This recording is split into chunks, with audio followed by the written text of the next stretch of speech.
وآخر دعواهم أن الحمد لله رب العالمين۔ قابو پانے کا طریقہ کیا ہے؟ سب سے پہلے تو آپ اپنی زبان پہ کنٹرول کریں۔ کچھ لوگ کہتے ہیں بس جی وہ ہی نہیں باز آتا۔ زبان پہ جب تک کنٹرول نہیں ہوتا لڑائی ختم نہیں ہوتی۔ زیادہ سے زیادہ گالی دے گا کوئی، آپ کو زیادہ سے زیادہ تانا دے گا، زیادہ سے زیادہ کوئی باتیں کرے گا، پھر کیا ہو؟ سن لے 2 منٹ۔ وہ 2 سے 4 سے 6 باتیں 5 منٹ کی سننے کے لیے تیار نہیں ہوتے، 25 سال جیل میں رہنا پسند کر لیتے۔ یعنی کیسی حیرانگی کی بات ہے، 2-4 منٹ کی بات ہے، سن۔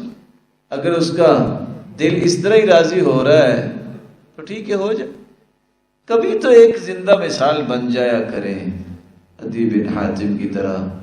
گالی دے رہا ہے تو غلام نہیں بھی ہے آپ کے پاس تو آپ خود کہہ دیا کریں۔ انہوں نے تو غلام بھیجا تھا نا، جلدی سے جاؤ یہ گالی دینے والے کو پوچھو میں آپ کے لیے کھانا لے کے آؤں۔ ہم کیا کہتے ہیں؟ کھانا نہیں کچھ اور بھی آپ کو کھلائیں گے، ذرا آؤ صحیح۔ فرق ہے۔ جھگڑے کو ختم کرنے کا دوسرا طریقہ یہ ہے کہ اللہ نہ کرے آپ نے اگر کسی غلط فہمی سے جھگڑا ہو گیا، آپ حق کی بنیاد پہ بحث کر رہے ہیں اور جھگڑا کر رہے ہیں، اور وہ اللہ کو پسند بھی ہے کہ اگر آپ دین کی سربلندی کے لیے کوئی کام کرتے ہیں، لیکن علم ہونا ضروری ہے، نیت خالص ہونا ضروری ہے، اللہ کی مراقبت کا خیال کرے کہ اللہ دیکھ رہا ہے، میں اگر غلط سوچ رہا ہوں تو میرا رب جانتا ہے۔ اگر ایسا ہو بھی گیا ہے، مناسب جھگڑا کرے۔ یہ مناسب سے کیا مراد ہے؟ ابغض بغیضک هونا ما عسى ان يكون حبیبک یوما ما۔ جسے جھگڑا کرے نفرت کر رہے ہو اتنا کو جھگڑا کرے، کل کو محبت ہو جائے دوبارہ تو تمہیں شرمندہ نہ ہونا پڑے۔ اسی طرح محبت کا قانون بیان کیا۔ جب سوال کیا تھا نا، عبدالعزیز بن عمران نے کہا ابو سفیان بن حرب سے، بیان کرتے ہیں کہ ابو سفیان بن حرب سے کسی نے پوچھا کہ آپ کو بادشاہی عرب کی کیسے ملی؟ آپ بھی انسان ہو، باقی بھی انسان تھے۔ تو ابو سفیان بن حرب نے کہا کہ اصل بات یہ ہے، ما خاصمت رجلا قط الا جعلت للصلح بینی وبینہ موضعا۔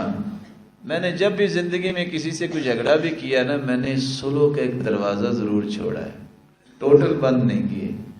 نتیجتاً میں نے اس دروازے کو بند نہیں کیا، اس لیے میں نے کسی کو محروم نہیں کیا۔ جھگڑے سے بچنے کا تیسرا اور آسان طریقہ یہ ہے، طوبی لمن شغلہ عیوبہ عن عیوب الآخرین۔ لوگوں کے عیب ٹٹولنے کی بجائے ادھر دیکھو اپنے آپ کو، میرے اندر کتنے عیب، میں اس بیچارے بھائی کے بارے میں سوچی جا رہا ہوں، یہ نہ جانے 100 درجے مجھ سے افضل ہو، میں اس کے بارے میں سوچ رہا ہوں کیا اس کا حساب میں نے دینا ہے؟ میں نے حساب اپنا ہی دینا ہے۔ طوبی لمن شغلہ عیوب عن عیوب الآخرین۔ خوش نصیب ہے وہ جس کے عیب اسے اتنے مشغول کر دیں کہ وہ لوگوں کے عیبوں کے بارے میں سوچتا ہی نہیں ہے۔ جب آپ کسی کے کیڑے نہیں نکالیں گے تو جھگڑا کیسے ہوگا؟ تو زبان پہ کنٹرول کرنا اور اعتدال کی راہ کو نہ چھوڑنا، اور دوسروں پہ زبان اور تخمینہ اور گمان لگانے کی بجائے، کسی کے عیبوں پہ نظر رکھنے کی بجائے کس کے عیبوں کو دیکھنا چاہیے؟ اپنے عیبوں۔